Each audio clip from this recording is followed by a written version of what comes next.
Aligné un 4-4-2 dans lequel Moreno Justo reprenait sa place en défense, le jeune Ronald Fogen faisant les frais du retour du Grand Brun. Le coach liégeois jouait donc la prudence qui est de bonne guerre lors d'un déplacement en Coupe d'Europe.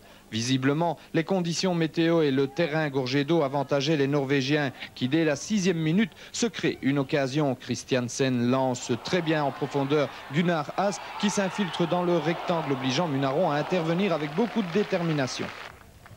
Le ton est donné, les Sangs et Marines vont être acculés dans leur camp et temporisés, procédant par contre-attaque à la 13e minute. Wegria y va pourtant d'un effort personnel, c'est à Krenčević qui lance qu'un dans le rectangle, mais son tir trop croisé passera à côté du but défendu par Bo le Viking.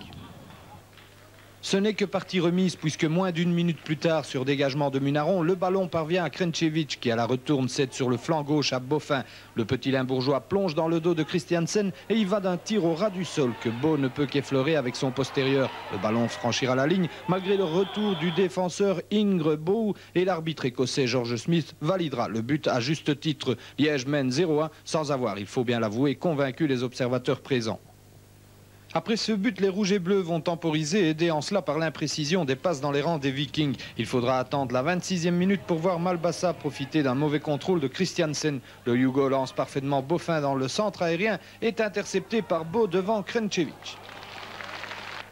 Occasion liégeoise à la demi-heure, Milosevic, pas très à l'aise sur un terrain gras, cède à Kernkević qui dribble très bien un défenseur avant de lancer Danny Boffin esselé sur le flanc gauche. Petit crochet du Limbourgeois avant de tirer à côté du but norvégien. Nouveau frisson dans la défense de Stavanger à 5 minutes de la fin de la première mi-temps lorsqu'après un beau travail collectif, le ballon arrive à Quin qui lance très bien Malbassa, parti à la limite du hors-jeu. L'avant liégeois file vers le but mais ne peut éviter le retour de Christiansen. Ce sont pourtant les Norvégiens qui se créeront la dernière occasion de ces 45 premières minutes. Sur coup de coin, le cuir est dévié de la tête par Stovik. Hésitation de Dessart et Munaron doit intervenir du pied devant Tveit pour écarter le danger. La deuxième mi-temps sera à l'image de la première, beaucoup d'imprécisions dans les passes. Et tout comme en première mi-temps, ce sont les Norvégiens qui amèneront le danger après 10 minutes devant Munaron sur une tête de Solveig que le gardien liégeois cueille sans difficulté.